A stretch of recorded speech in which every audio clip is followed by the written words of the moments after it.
Welcome back, everybody. Yes, we are still on the road. This is the second part of the trip that we took, and we were just going to talk about day 3 and just kind of everything that went on. Just wanted to mention, throw out there again, guys, check this out. motionducks.com/MVM. I didn't mention it on the last one, but don't forget, there's just, it's getting deeper into the season, but for whatever reason, the wind gods don't like to show up a lot of times, and you'll get that still water. You might have a lot of birds around, but to get them to work in close can get pretty tough. And if you just get that motion ducks, you're better off. I've said it tons of times. I feel like that having 4 dozen decoys that are stagnant, I'd rather have 4 on a jerk string with a little bit of sprinkled around it and get that motion in the water. I feel like you're way better off. A lot better off than the guy next to you. And anyways, so check that out. And we get a really good you'll get a really good discount. So go to that specific site, motionducks.com/MVM. Then when you get in there and you'll see that special page that we have on there, you can put in MVM10 and get an additional 10% off. So go check that out.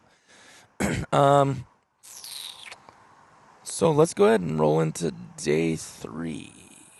There's a lot more to talk about on this one, I think. Definitely. And this is the reality of duck hunting and not having everything go smooth. Yeah. Public land hunting. Yeah. Keywords. And sometimes we like the challenges and sometimes we don't. It was I don't want to say a slap in the face, but it was a pure shock. Okay, so some backstory, right? On the previous podcast, we talked about we were able to scout this area and put some pins down the day before. Brand new area, we've never hunted it. Don't know a ton about it, and so, anyways, one mistake we made was thinking that it wouldn't be extremely busy. Mm-hmm. And we got there a little too late. Actually, a lot late. We honestly, we would have been set up before shoot time, right? Yeah. It wasn't a very far boat ride to where we were going to go. So anyways, we got to the launch, what is it, an hour maybe before shoot time? Which is late. Which is late for us. We never do that. It is late, but we had to pack, and we were headed home at the same time. So no excuse. Whatever. It was late. Yeah. Day 3, we had an hour drive, and we did have to load everything up because we were going to continue driving, the way that we were headed to. So anyways, no excuse, whatever. It was just we had plenty of places to go. The day before, there was no one there. So we were just kind of, and it's out of the way, so we're like, it shouldn't be bad. Well, we show up the morning of, and there's one car there, no boat. So we're like, cool, sweet. We launch, get out, start driving, and we drive, I don't know, a couple hundred yards, and here's a light. Okay, cool. We got, I think it was, 2 or 3 miles to where we were hunting. To the spot that we were going to hunt. So we're driving the shoreline, there's light. And I mean, it was just the whole way down. It's like, dude, what is going on? Thought I was on a street lights for a second. On a Monday. Yeah. On a Monday. But we realized later, people are probably off for Thanksgiving break. So we're like, that makes sense why there's more people out here on a Monday than the weekend. So anyways, we're driving down, finally get to the area we're going to hunt. And of course, when you know it, there's somebody there. So man. So we were kind of forced to hunt a spot that we didn't want to go to. There wasn't much action there for scouting, Yeah, so anyways, I was just kind of like, Washed your hands. Well, yeah, like we literally, there's like a 4 or 5 mile strip that you can hunt, and literally all the spots that we were going to go were taken. So it's like, we can, in my mind, I was thinking, okay, just sit here and watch and see if there's maybe somewhere else that we can go where there's no one at. And just, I don't know. It was we were kind of hosed for the most part. Mm-hmm. Well, we threw some decoys out, and it was well after shoot time before we even seen a bird. I was like, I need to see something before I'm willing to make a blind and do a bunch of stuff, right? So, anyways, we sat there for probably an hour before we seen anything, and finally we seen a bird. So, we kind of made, or Titus basically made a little blind, and we got behind that. Ended up shooting 2 mallards there, 2 greenheads, which I was shocked. Yeah. I was shocked. Well, and it was funny because we sat there. I don't know why. A lot of times I can be like the same way you kind of were, just like, whatever, just sitting there to wait and see. But I actually put a little together. There was some stuff there laying there. I kind of built a little makeshift something to sit behind. I had a little chair, and I loaded my gun. I was like, oh, whatever. You never know. But I didn't have high hopes either, trust me. And I had my head down looking at my phone. Thomas just walked off to take his binoculars and see if he could see anything going on the other way where we wanted to be. And all of a sudden I hear, like where they come in with their feet in the water. I looked up, and there's 2 Drake mallards in the decoys, which the other one was kind of farther back. He was kind of out of range, so I stood up and shot him. And I don't know if you called me or something. You're like, you just said, like, nice. You weren't that far away. Yeah.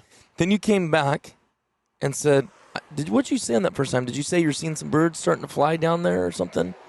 Kind of towards where we wanted? I seen some birds kind of flying around, which we could talk about that too. I think if we would have been in that other cove, I think we would have shot more in the morning. Oh, 100%. Like, maybe not crazy, but I was watching birds kind of work around and then fly through that cove. Wait, not the one that guy was in? Mm-mm. Really? The one that we that we said we might go in? Well, knowing what we know now, the way they're wanting those backwaters, we should have did. I mean, you know what I mean? Yeah. Oh, that's a bummer, right? Yeah, so, I didn't even think about that. So because that cove, what they were doing, there was a cove, and then on the side of that was the backside of the backwaters that we hunted. Yeah. So they would swing in there and then come in. Yeah. But anyways, so yeah, it was cold too. So part of the reason I was walking around is because I was cold. But so anyways, we shot 2 there, and then I walked a little further down, and well, you left again, and then I shot another drake, and a hen came in the decoys, and I shot the drake. I just didn't get time to get the hen either. But I don't know why'd you go back again though? After you came back after I shot that one, once you looked, then you left again, and that's when I shot the other one. Then you came back, and then you left again. Mm-hmm. Why did you do that the second time? Do you remember? Because I was just gonna go further. You just no, because you shot the one and we had to go get it in the boat. Well, yeah, but that's not why you left again. You were already gone. Yeah, I think I was. Because the first time I was literally around the corner. Yeah. Like I didn't go all the way down. Yeah, so that's right. Anyways, I was in the boat, I was glassing, and then I was on the phone with him, with Titus.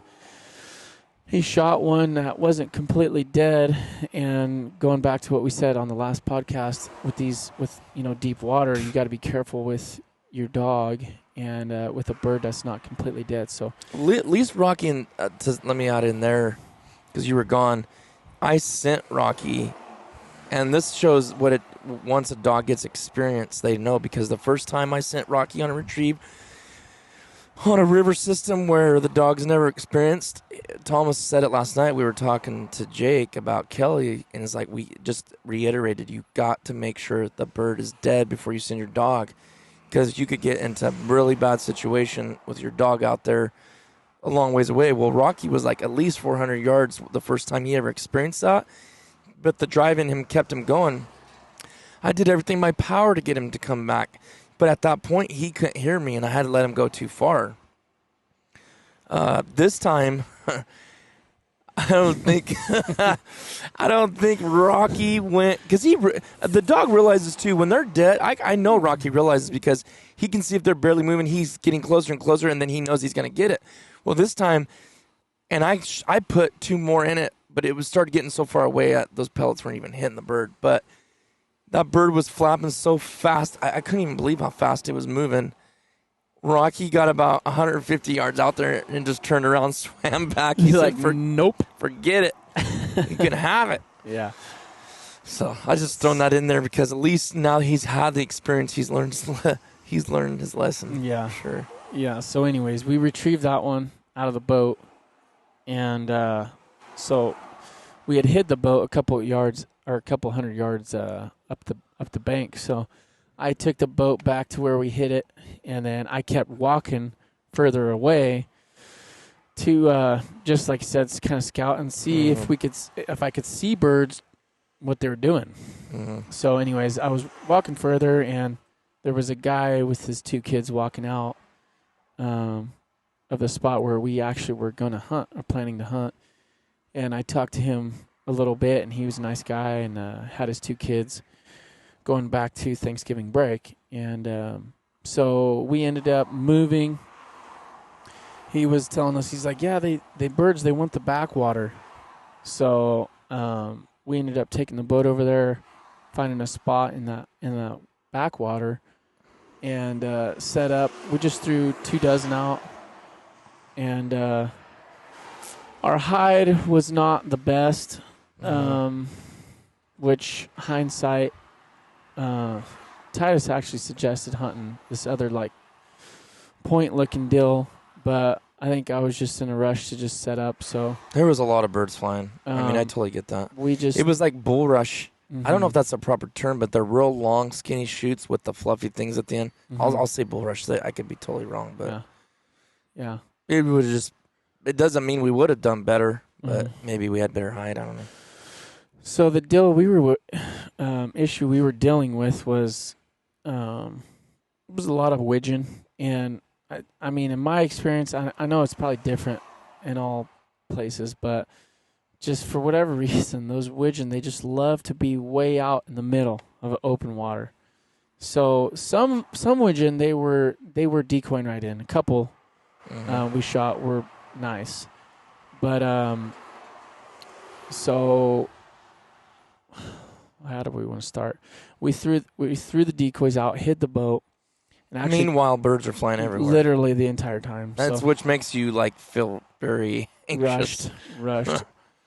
So Titus actually shot one before I even got back from hiding the boat, and so that would be bird 3 for the day. And this was like, what was this, like 10 o'clock? Mm-hmm. I think it was like 10 o'clock. Mm-hmm. So the guys actually left pretty early, and they had shot a 2-man limit. So they did well there. In the area, because I don't think they were by where we were. We weren't where they hunted. But anyways, so we get set up, and we pretty much immediately start shooting birds. So, I mean, that lets you know it's definitely worth a move, even late in the day, if you're not where you need to be. So we started basically shooting birds at like 10 o'clock, and we were up to 13 by, I think, 12:45. Mm-hmm. So, anyway, so the move was definitely worth it. It was still overcast. Mm-hmm. Bad. No wind. We didn't see the sun the whole trip. Yeah, no wind. Overcast. Which is pretty amazing that we did that with the conditions. It kind of makes you wonder what it would be like with the right ones. Mm-hmm. Yeah, and then the bag we shot was crazy. Well, not crazy, but it was just highly mixed. Like, mixed. Random. Like, why? Yeah. Everything Yeah. It's weird. A mixed bag for sure, which I like shooting. Oh, You me know? too. I love it. I'm not a it has to be 7 green, which I love 7 green. Don't get me wrong. But I do I know a lot of guys back east, it's wood ducks or mallards. You know what I mean? And so I do know that I feel like we're lucky to be able to shoot a mixed bag. Because it is nice, you know. Yeah, I never want to. If it ever came across the way, you never wanted just only green. It's like, dude, I love the mixed bag. It's enjoyable. Right.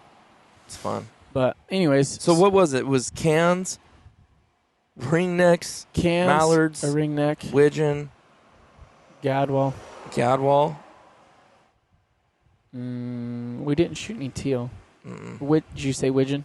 Yeah. I think that was it. That was it, yeah. That was cool. So mainly big birds. I shot a ringneck just because this pack of 10 went right in front of us, so I shot one. It flies, it dies. Yeah. Maybe on that situation. Yeah, and plus it was late in the day already. Yeah. So conditions weren't perfect, so I'm like, I'm taking it. I'm trying to fill a bag out. So yeah. And cans too. I was actually excited to shoot cans. Yeah, and me too. I know guys may or may not have their own opinion, whatever, not that I care, but I was excited to shoot cans because it's just not something I hardly ever get to shoot. Mm-hmm. In fact, I even tried targeting them last year late in the season because I like to shoot a nice mature plumed out canvas bag. Mm-hmm. So I was stoked. We shot 3 of those. We shot, I think, 3 mallards, a ringneck, 2 gadwall, and then the rest widgeon, I believe. Mm-hmm. Correct me if I'm wrong, but yeah. So that was really, really fun. Yeah, it was a lot of fun. I think we left out of there by like 12:45. So we did stay probably a little longer than. We wanted to. It was like, man, by the time we left the launch, I want to say it was no. 2:30. Yeah. 3. No, I was done at 12:45. Yeah. And we left, around 2-ish. Yeah, probably something like that. Yeah. So it was definitely a long day, and to put it in perspective, I think shoot time was like 4:35. Was that right? Yeah. It was 6:45 was shoot time in the morning, and then ended at 4:10. Oh, it got shorter. Mm-hmm. That's right. Yeah, it was 4:20, then went to 4:10. It was just cold. That trip was cold. I don't know. It wasn't crazy cold temps. It was just it's just moisture in the air. And I forgot my gradient pants to go on under my waders. Yeah. So I had the final approach wader pants and then the Sitka underneath that, and that still wasn't as warm as the gradient, which is crazy. Yeah. But it's not meant to be. It's just I was just doubling up just to stay warmer. But yeah. I I don't get cold easy at all. Mm-hmm. If anything, I'm super hot natured. But we were standing in water this time too. So I mean, you said your feet got a little bit nippy, didn't they? Yeah, my feet got cold. That's for sure. And I had 2 pairs on with a real thick wool. Mm-hmm. So honestly, I hardly ever get cold feet ever. But standing in that water from 10 to 2, they definitely did get cold. And there was ice all over the edges. And those decoy gloves were clutch. Yeah. Oh. Yeah, seriously. I like gloves, but I don't know. It's just hard to find the right gloves for duck hunting. Mm-hmm. You know, I've had thin gloves, I've had thick gloves, I've had mitts, I've had all kinds of stuff, right? Because I feel like I can get cold, just like everyone else. I feel like it takes you a little longer to get cold than me. But so I like gloves. I don't like to call with a glove. So I've had Sitka's caller's glove before. I do like that. The problem with that glove is it's no kind of water protection. Mm-hmm. So, like, it's not waterproof. That's weird, too, because, well, I guess it makes sense Well, because it's open. It's the way it's designed. So, Yeah. I mean, it does work really well in certain cases, but not for picking up decoys. Mm-hmm.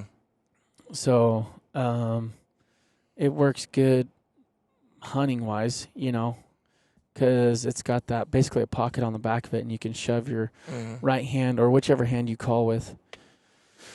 So I do like that.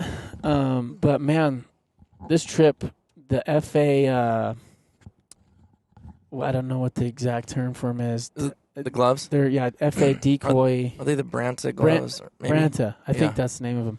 Yeah, man, I would have been miserable not having those Well, didn't you one gloves. time, and I know I did, like, kind of grabbed a few in the water, barehanded. I did too, and it was like, I was like, ow, stop. Like this hurts. The boat ride and then picking decoys up. I can't even imagine. It's brutal. Brutal. Dude, my hand literally, when I was driving and had it out there, I don't get cold hands easy, but I will tell you, when you're driving that boat and you're going 29. Like knives. Yes. Stabbing you. And I will say that wearing that glove, you don't feel a thing. Yeah. No, I was shocked how much I liked those gloves. They were on point. Like, they're waterproof and they're warm. And the cuff comes up almost to your elbow. Yep. So it keeps your jacket dry, and so, not to plug too much and sound like a salesman, but man, I will say those are worth it. Those are worth it for sure. Mm-hmm. And so, anyways, what else? What else could we go into? We did use the motion ducks on that day because we were on a backwater, so there was no current. Yeah. So that definitely did help because we had some calm water, no wind again, like usual. Shocker. We did move the decoys once a little bit. We kind of shifted them to the right. But anyways, we didn't really do any calling as much. I didn't really feel like they weren't it reacting helped. to it. Yeah. Like I said, it was a lot of widgeon, and I just don't feel like it was helping. It's so weird because I've seen times when widgeon responds so well to calls, and then there's other times they don't give a care. They don't give a care. I don't know, but it was pointless. And it's hard though because you have the urge. You see a bird, you want it. It's like I'm reaching down, but I put my calls back in the bag. I was like, this is pointless, and I'm not the guy. Kind of, some people may say that's foolish, but like I'm not the kind of guy that wants to rack on that call all day long when it hasn't done a thing. I'm just not that guy. I will. Yeah, you ain't that guy, pal. You ain't that guy. But I will definitely, when it works, I'll blow till my lungs are going to explode when it works, but I'm just not going to do that for the fun of it. Yeah, for sure. So anyways, overall, man, it was a fun hunt. Kind of. It was a redemption, sure. It was kind of one of those ones where it's just, I'm not going to say grind because I hate that word. I do too. But it's just, it's not coming easy. Yeah. Which is fine. Yeah. Oh, yeah. It's definitely. And which makes it sweeter when you do pull together after the way it started because it was looking bleak. Well, yeah. And that just goes to show it's like, even if it's not ideal or even if you're completely hosed and don't have a spot, like don't necessarily give up. You can still make something happen because, I mean, even if we would have shot, 4 apiece or whatever, I mean, it would have been success. Worth it. Yeah. Definitely. So we stuck it out. We were starving by the end of it because neither of us really did a good job of well, we kind of forgot, but we kind of thought we were going to do.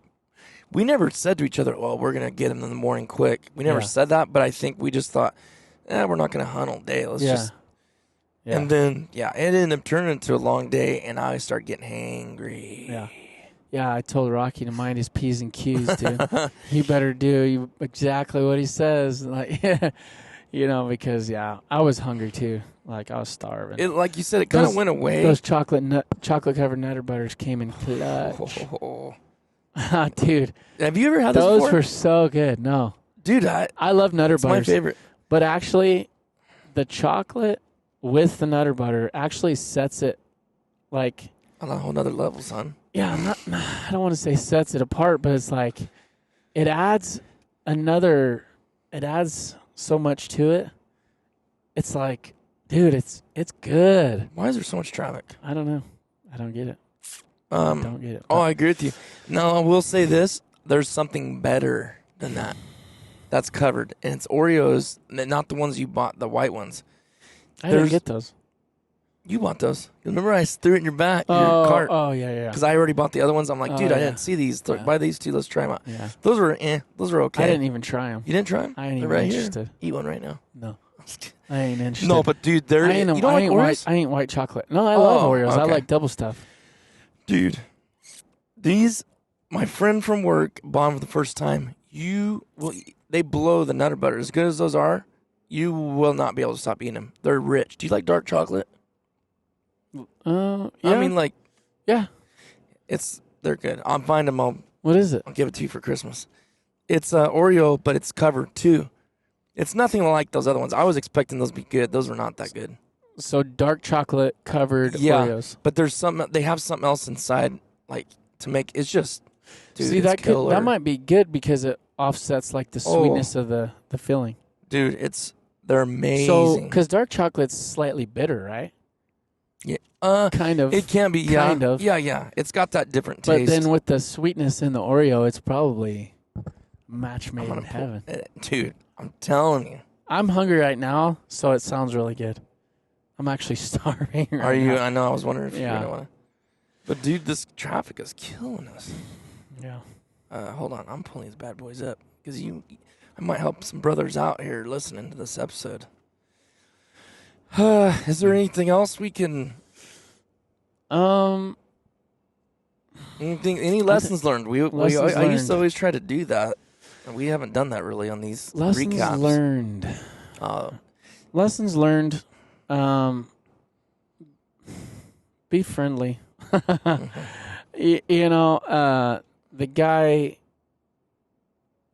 guy that I talked to that was coming out, he was walking and he was nice. I mean, I don't know. It's not that he did anything special, but it was just, it's nice when you meet hunters out in the field and they're actually nice, you know. It's not like, I don't know. Take it with a grain of salt, I guess. But it was nice. He was out with his kids, you know. Thanksgiving break, he's taking his kids out hunting. That's really cool. And you definitely want to be, you know, like I respect that, you know, getting your kids out and stuff. And did you say they were dragging the decoys? Yeah, that's funny. Yeah, so his kids were younger. I would assume, I don't know, 10, 11, 12 maybe. And I wasn't like face to face because he was across like the slough.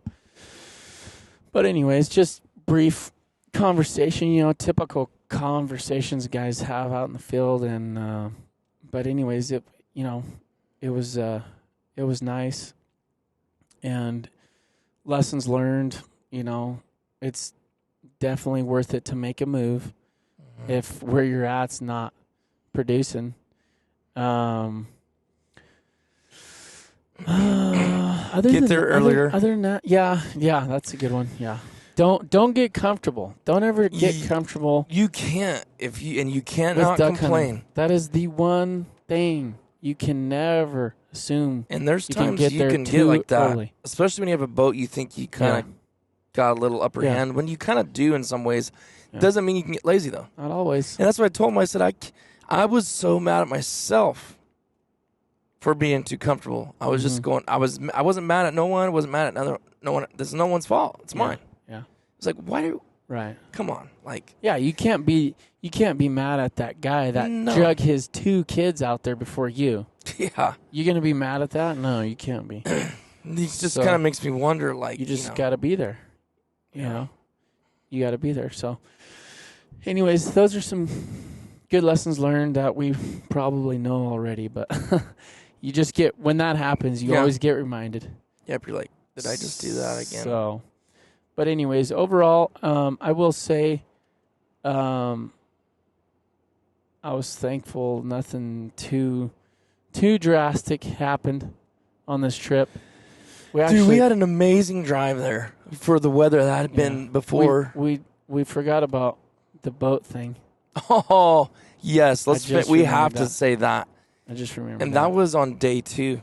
No, that was day 1. Right? No, that was day 2. Was it? Mm-hmm. You sure? Because I was back in the boat. You were in the boat. The first day was the other way. That's right. We might as well. You want to tell it now? Yeah. Okay. So we missed it. We missed it on the previous podcast. But so day 2 went back to the same launch, and I don't know. I feel like it was colder, or there was ice all over the. Maybe the trailer in the boat was from wet. the water the day before. Yeah, iced up. So anyways, lessons learned. This is a big lesson learned. Yeah. So Titus was driving. I was in the boat, and there was someone launching in front of us. So we actually, this particular launch, there's kind of this little hill in front of the launch. It's gravel launch. So I was like, let's just park here. We'll get everything ready to go, ready to launch, and then they'll be done, and we'll drive over the hill and back in after. So he's like, okay. So we get everything ready, and Titus unhooked everything on the boat, and, we're walking around and stuff. And it actually went into my brain. Really? I actually did think about it. Because I'll tell you why. So we unhooked all the straps and the front strap, and I seen it, and I thought, man, I hope this don't slide off the trailer. But I'm like, I don't think it will.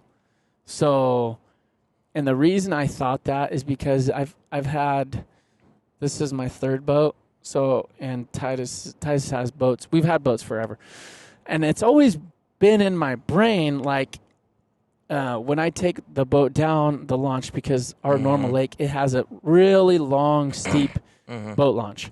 And I've always thought, because I've had, wakeboard boats and stuff, and I've always thought when I drive down and turn around and back in, how terrible it would be if that boat would slide off. But I've always unhooked the front strap.